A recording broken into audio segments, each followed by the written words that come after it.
I wanted to get a clip out, talks a little bit about satellites. Back in the old days, you will find clips on my channel where I was still assuming that satellite tracking applications were showing me a true thing.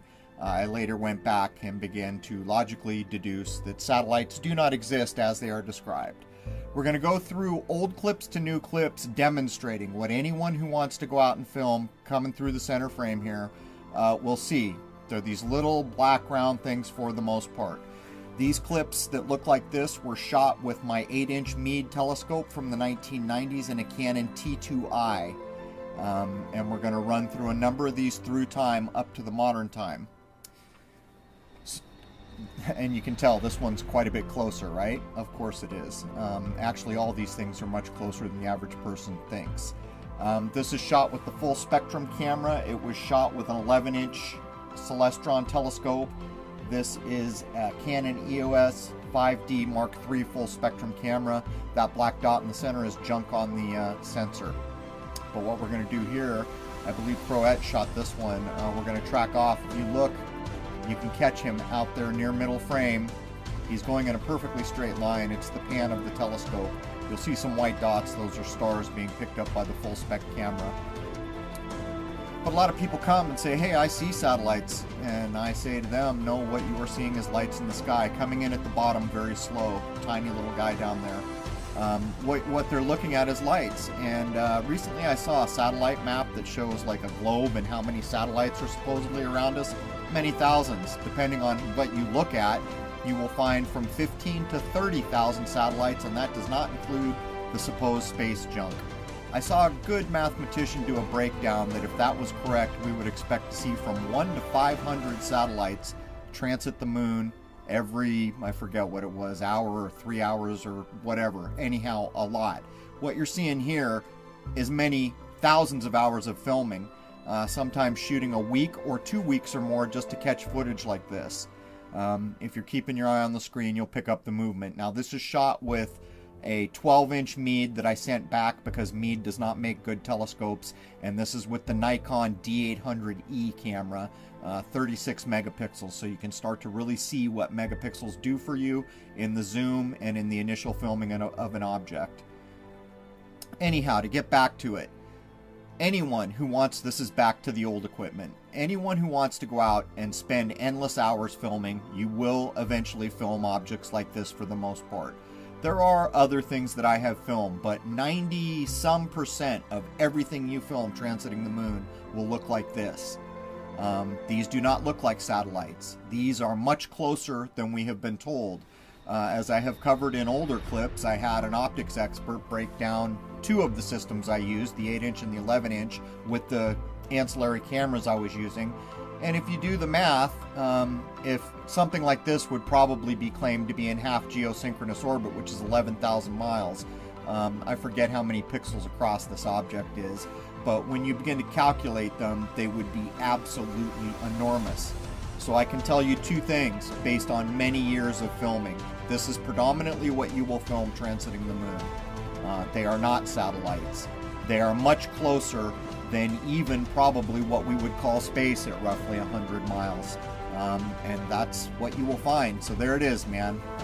I would urge everyone, go out and you know, get binoculars or whatever and watch the moon, and you will in fact find out this is what you film mostly. And you will begin to put together that these things are not satellites. Satellites do not exist as they are described, and certainly not in the numbers they are described. And whatever these things are remains to be seen. There it is. There's actually more things I wanted to add. Anyone who goes and gets tools that supposedly tracks satellites, Stellarium is one of them, what you will quickly find out is what I found out. I spent all this time like waiting for transits in Stellarium, and then I'd go out there and I'd be sitting and I'd say, well, wait a minute, there was supposed to be a transit at this time or that, and it would never happen. So I started looking into things. The first thing that you're going to be told about any of the satellite tracking things is they're not accurate. And not are they just not a little accurate, they're a lot not accurate. To the point where back in the day when I was still assuming that those tools were correct and that I was filming satellites, I would accept anything that was within 10 or 15 minutes of the reported time from the tool. 10 or 15 minutes. And if the trajectory was close, well, that's all nonsense when you begin to logically break it down. If the trajectory is even slightly, even a fraction of a degree off, over time, it's going to put that satellite in a totally different area if those maps were correct to begin with. You can look up that they are based on, oh shoot, I've forgotten the name of it, but it has to do with the Air Force tracking place there in the mountain. You know, that's the Stellarium claim, but all of them. It's a bit like the GPS. You know, we used to be told, oh, your GPS can't be that accurate. It's so many thousands of feet off because we don't want anyone to get that accurate information. Well, now look at us. That was obviously nonsense because every car with GPS is told in another, 30 feet, turn left. So now your GPS is right on the money. You can see the nonsense that is built into these things by comparing it to other things. But to get back to satellites, I've never filmed anything that looks like I would expect a satellite to look. I've filmed some things that were a bit fuzzy, and if you stretched your imagination, you could kind of say, well, maybe that is a satellite with one wing or something like that, but only a couple, and they're not in very good focus. As the equipment got better, all those black dots we were filming came into perfect focus, and I would also mention, anyone who wants to do this, you should always set the depth of field on your camera so that everything is in focus, not only from the moon, but as far back away from the moon as you can possibly get. I suppose you might want to do it the other way, where anything too much closer than the moon is out of focus. If you're a genius with cameras, you might be able to start to judge distance of these objects. It's definitely a balloon, no doubt about it. I filmed this about an hour after I filmed the orb, and at the end of this clip, I will compare the orb and this balloon side by side. I also, at the end of this clip, make a graphic. One that takes some still frames and zooms them in so you can get a better look at the balloon, and another one I just made like an image of what I think this balloon might look like. But chem planes were flying, so I want to get this on the record. This is the second time we filmed a balloon object that we can definitely ID as a balloon when chem planes are around. And your mind starts playing tricks on you. We filmed that orb, and then we see this thing. It's almost like someone dropped a decoy.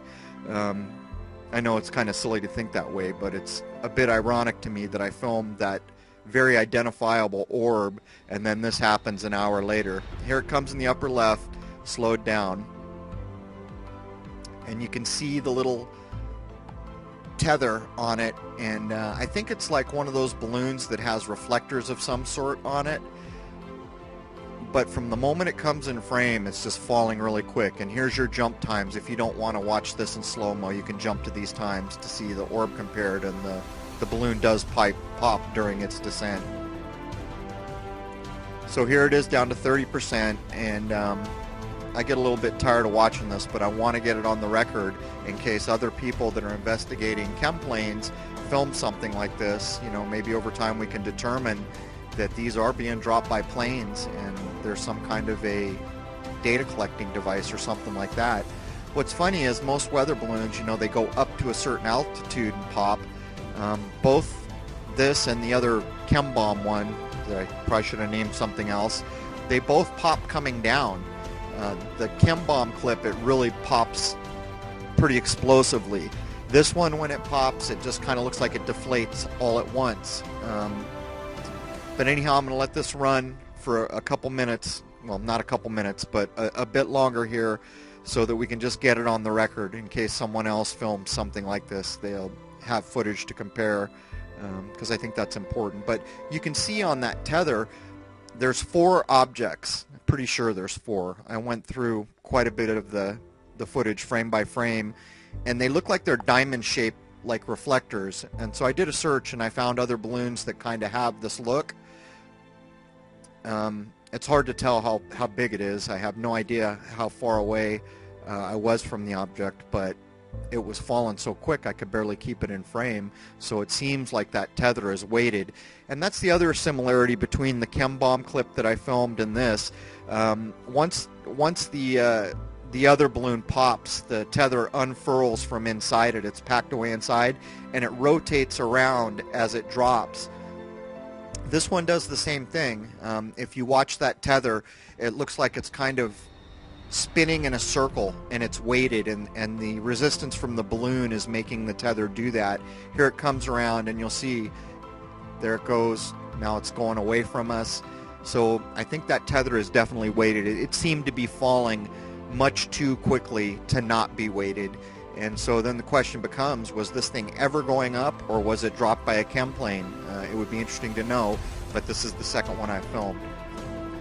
So here is the footage of when the balloon deflates.